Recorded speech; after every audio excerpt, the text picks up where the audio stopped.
Red books in Wizards Unite are incredibly hard to come by after level 30, and yet we are still getting restricted section books every 2 weeks, it seems.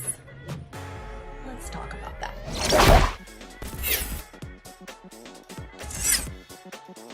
Hi there, my name is Zoe, this is Niches and Witches, and you're looking stunning today. Work fabulous. Red books in Wizards Unite. They're pretty much as easy to come by as a McGonagall or Ginny encounter. No, really, can somebody run the numbers on that? Because that's how it feels right about now. That's super rare. Okay, If you're new to video games, then what you probably don't know is that video games have their own microeconomies. This makes a lot of sense as we are putting ourselves into virtual worlds, and each of those worlds have to have some kind of currency within them. So what happens is a small microeconomy.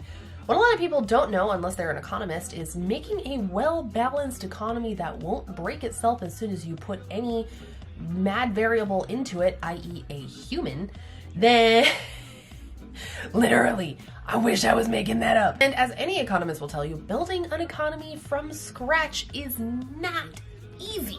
As soon as you add any outside wildcard variables, i.e. humans, into the mix, it tends to break unless it's very well balanced. If we think about the Wizards Unite space, then we can break it down into several different currencies. First, there's the actual gold, which you can spend on in-game perks in order to make your gameplay just a little bit easier. The next currency is spell energy. Though one could argue that this is more like energy or time put into work for doing a job, considering that you use these when you're embarking on quests or doing a job, and in return you get other currencies or rewards as payment, just kind of like you would in a job. Then there are books and scrolls, which are used as a currency to level up your skill tree. And this is where the economy is definitely breaking down within the game. If you're grinding out those foundables, you probably have a surplus of scrolls because those family registry pages give you scroll rewards when you level up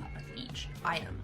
And then if you're not doing wizarding challenges, then you're probably getting almost no red books and more green books than you know what to do with because of the brilliant events, which are giving us more and more and more green books. At first glance, the solution to this is actually quite simple. Go do more wizarding challenges.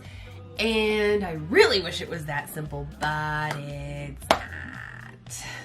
See, when you rank up in those registry families, the amount of family XP, or that little bar that's at the top of the screen, becomes exponentially higher, and it becomes exponentially more difficult to grind out wizarding challenges, especially if you are a solo player. You do, of course, get more and more rewards if you are battling with friends, where you get bonuses, but you have to sit there and do a crazy amount of wizarding challenges in order to get the bonuses that you need to complete your skill tree. But why are we even talking about this? There's no way to double your family XP in the game as of yet. The Barufios is your wizarding experience. There's no hack, there's no workaround. All there is right now in the game is a grind. People have in fact calculated that Magizoologists and Aurors who need the highest amount of red books each, it will take them 2 years to complete their skill trees at the current rate. Buddy, go put your pants on. People have calculated that Magizoologists and Aurors will take 2 years to complete their skill trees, as they require the most amount of red spell books. This is obviously not ideal. In a stream a few days ago, Matt from Animagus brought up a point that I honestly hadn't thought about, where he was talking about how they kind of can't up the red book rate yet because we don't have more skill trees in order to spend them on. If they just gave us the red books and then we start compiling them and waiting for the skill tree, then it wouldn't make a lot of sense. We do know that there are more things coming down the pipeline, and most of us are done with the storyline. A lot of us have reached the bottoms of our skill trees, and a lot of us have gold ranked many of the registry pages. So we're waiting for more content. And Niantic and Warner Brothers know this. They know that this could cost them audience retention if they don't take action soon. There are a couple of things that give me a lot of hope about this. There's some rumblings from a few people that there's probably something going down sometime this week and probably has already gone down by the time this particular video airs. I also feel like they got FanFest up and rolling fairly quickly post-launch, so they know that they have to keep these events and these things rolling in game in order to keep our attention. So they know that this is a thing that needs to happen, and they're probably working on it, if not done with it and just working on other things instead, and just waiting for the launch date when they know they should do it. Also, they just plain know. They know we're frustrated.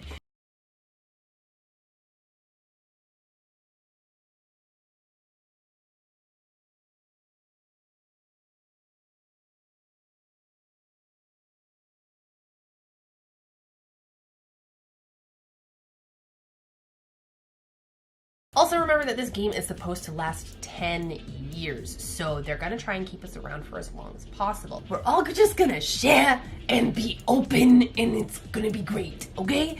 Remember, if you liked this video, you should go check out a couple of my other videos, because occasionally, you know, I'm kind of funny. In fact, you know what you should do? Here's a blast from the past. You need to go check out The Dark Auror, which is super, super funny. It's a Batman parody with an Auror, and it was a lot of fun to make. Me and Sam had a great time. That's Sam in the video, so if you want to go say hello to Editor Sam, you should go watch that and give him some love in the comments, okay? Alright, that's all I got. Remember, I love you always. Okay.